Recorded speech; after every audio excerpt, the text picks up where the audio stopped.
Well, my concern, and it has been hinted by the minister, was that a government must, as much as possible in terms of leadership, in terms of followership, in terms of people who are holding key, important appointments, must work together as a whole.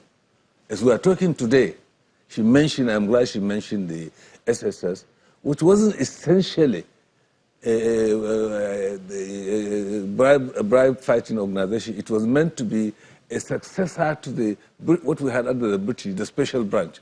But today, the DG of the SSS is not on speaking terms with the person who is supposed to coordinate some of these things. The EFCC is at war with the SSS. The NIA is in terrible confusion to the extent that the DG does not even go to his office. He has a new office in the presidency. That's not correct. We cannot, my friend, I have been here for a very long time, long before you came into politics. I know what I'm talking about. That is emotional. What is that? I say it's a lie. First, it cannot be correct. Emotional.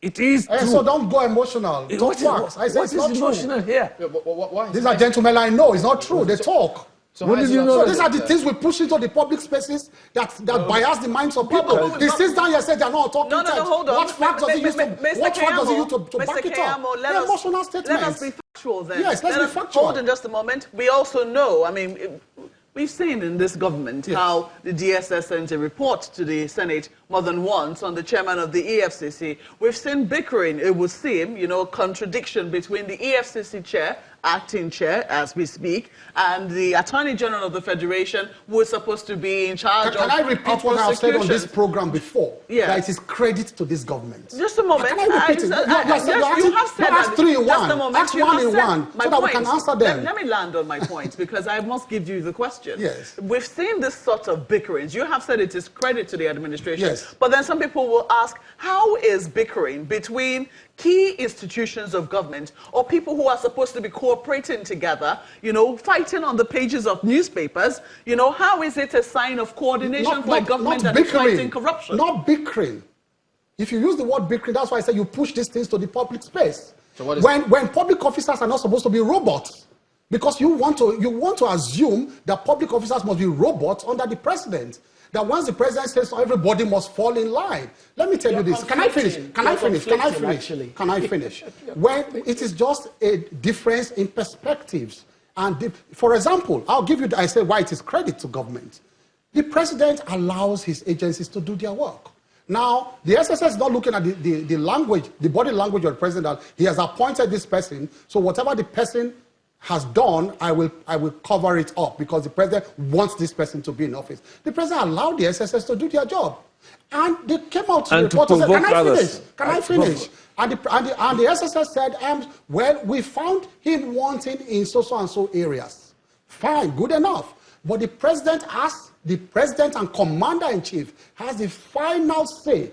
Do not forget that the DGSSS is not the president. So the SSS report is not final. It's never final. It is still subject to the approval of the president. If you say that the president must accept the report of the DGSSS, then you better elevate the DGSSS to the president and commander-in-chief. At the end of the day... Just a moment. No, Mr. Keyamo, I would not let you finish on this one because I have to come in here. Just a moment. That's lack of fair hearing. Some people will say that you have... That is you as a lawyer. Lack of fair hearing, yes. Mr. Keyamo, you have focused on the DSS and the EFCC for whatever, whatever it is worth.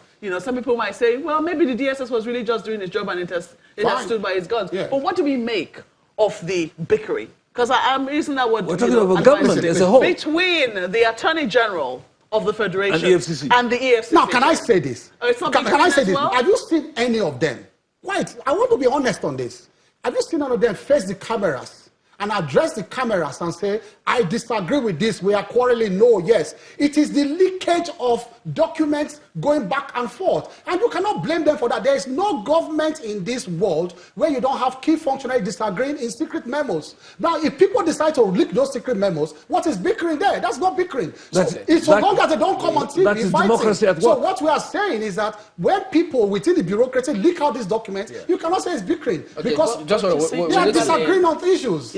Chamberlain and Malpe, the thing is that in a fight against corruption, especially in societies where it's become systemic, you need the public endorsement that indeed there is a fight against corruption. This administration lost it on its own by all of what you're defending. You shouldn't defend what you're defending, frankly. It's indefensible. I think most Nigerians were really with this administration, hoping that finally we would be so effective in judicial outcomes on corruption, such that it would send a very important deterrent that we need in our society, because society functions on incentives and sanctions. We lost our sanctions regime.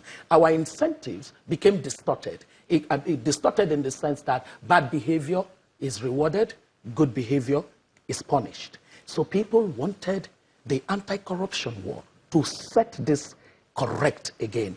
And the government, by its multiple contradictions, ended up sending a signal to the citizens that we're not yet ready. So you mean the executive, you descend to the judiciary? Because what we are saying is that the executive go and control the judiciary in terms of punishment. Nobody has said that. No, but that is what they are saying, that in terms of the punishment level. No, maybe that's where it comes across, but she says that. Okay, let's bring in my colleague Gimba, gentlemen. Just hold a minute. Gimba, let's hear you. Thank you, Chamberlain. My question is to Festus Keyamo, because it is largely established that to fight corruption, it must start from the top.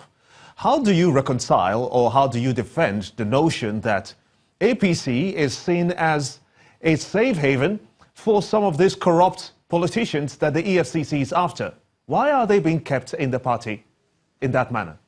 Do you know, when you mention these things 1,000 times, people tend to believe you that there's nobody in the top hierarchy of APC that is on trial. It is it is wrong, it is wrong, it is wrong.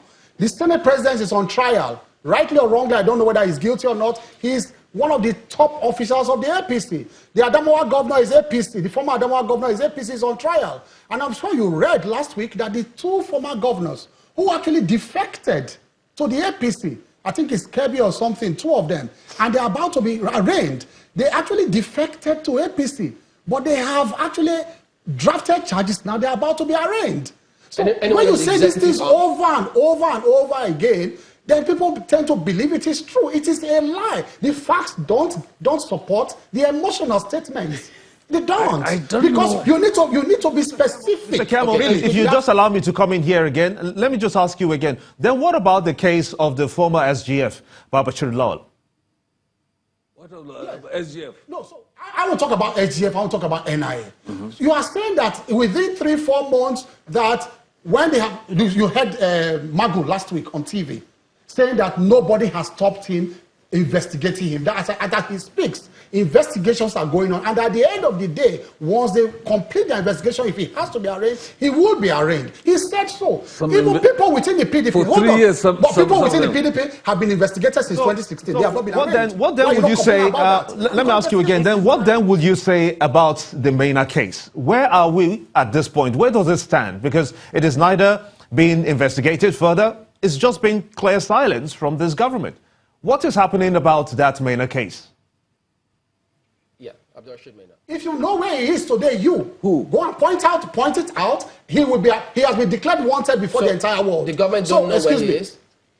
He has been declared wanted. Government don't know where he is. Answer the Hold question. on. So you think between you and I, and which is one of the statements, very outrageous statements out there, that government somewhere is sitting down hiding him somewhere.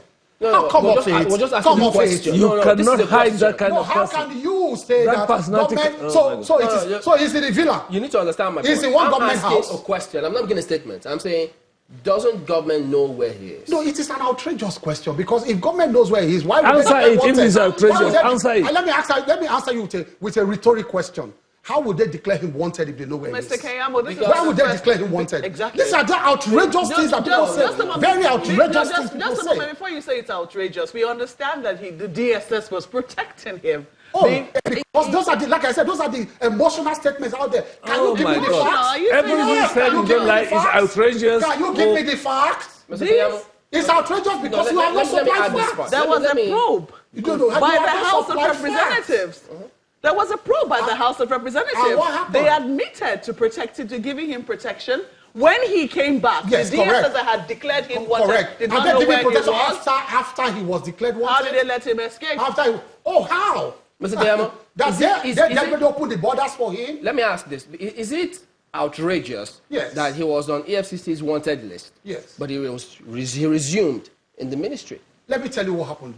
You are the president and commander-in-chief. The moment the thing was leaked out, he did not get to 24 Before hours. It was even leaked out. How did he get employed? A man who is on EFCC's wanted list. He came back into the country and he was back in employment. Look, at the point when he came back, reporting to the minister. Excuse me. At the point he came back, you heard that certain functionaries of government, I cannot sit down here and defend. I can only defend the action of the president that sacked him immediately. It was made known to him and the world that this man was back. What about the I came out openly here and criticized some functionaries of government. I did that, and I'm sure you know the program when I said this and this person did wrong in having to let him pass through those processes to come back to office. Okay. But the moment the president knew about it, who is actually the head of who is the political leader, the head of the anti-corruption crusade, more or less, he decided to let him go. And if there is a failure there, of course, you know who we hold responsible, because we did not elect the others, we elected him. The box talks on his table.